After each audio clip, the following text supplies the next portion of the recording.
Halo, perkenalkan nama saya Nova Audrey. Saya akan menjelaskan presentasi mengenai konsep dasar perencanaan keuangan dari mata kuliah keuangan personal. Sebelum kita masuk ke dalam inti presentasi pada hari ini mengenai konsep dasar perencanaan keuangan, saya akan menjelaskan terlebih dahulu mengenai daftar isi presentasi kita pada kali ini. Yang pertama nanti akan saya menjelaskan mengenai definisi dari konsep perencanaan keuangan, terus kemudian bagaimana tahapannya, bagaimana dengan aspeknya, bagaimana dengan manfaat, prinsip, dan bagaimana tentang financial freedom. Oke, kita masuk ke definisi dari perencanaan keuangan.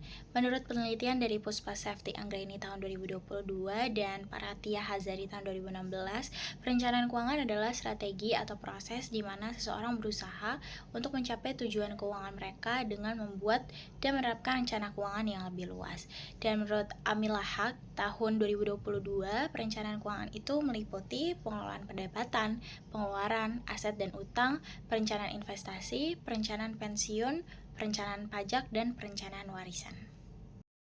Oke, kita masuk ke tahapan perencanaan keuangan. Jadi ada beberapa tahapan yang harus dilakukan sebelum perencanaan keuangan.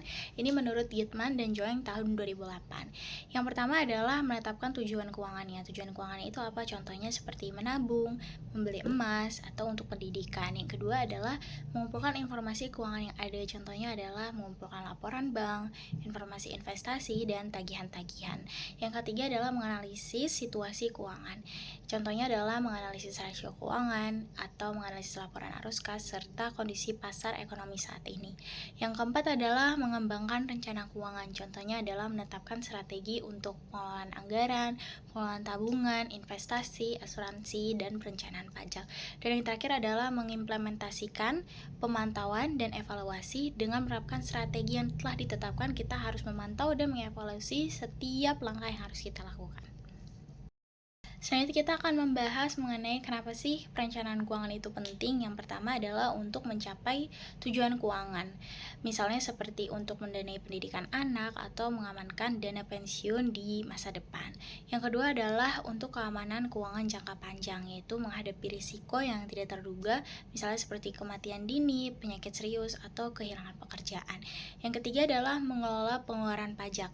Jadi dengan adanya perencanaan keuangan, kita bisa mengelola pengeluaran secara efektif dan melakukan investasi yang hemat pajak. Yang keempat adalah menciptakan kekayaan. Dengan adanya perencanaan keuangan itu mendorong untuk menabung dan berinvestasi secara teratur. Yang kelima yaitu perencanaan pensiun. Dengan adanya perencanaan keuangan, itu dapat memastikan bahwa setiap individu memiliki rencana untuk pasca pensiun atau ketika masa pensiunnya seseorang punya uang yang cukup. Yang keenam adalah dana darurat, yaitu untuk membantu individu menciptakan dana darurat untuk menutup pengeluaran yang tak terduga. Yang ketujuh adalah perencanaan asuransi. Dengan adanya perencanaan keuangan, kita dapat mengidentifikasi asuransi yang tepat dan sesuai kebutuhan seperti asuransi berjangka dan asuransi kesehatan. Selanjutnya adalah aspek perencanaan keuangan menurut Budiarti dan Setianingsih tahun 2021.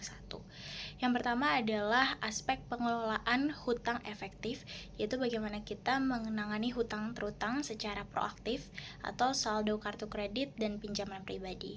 Yang kedua adalah aspek kebiasaan menabung, yaitu untuk keamanan keuangan dan persiapan menghadapi pengeluaran yang tak terduga seperti kecelakaan atau penyakit atau untuk tujuan masa depan seperti pendidikan.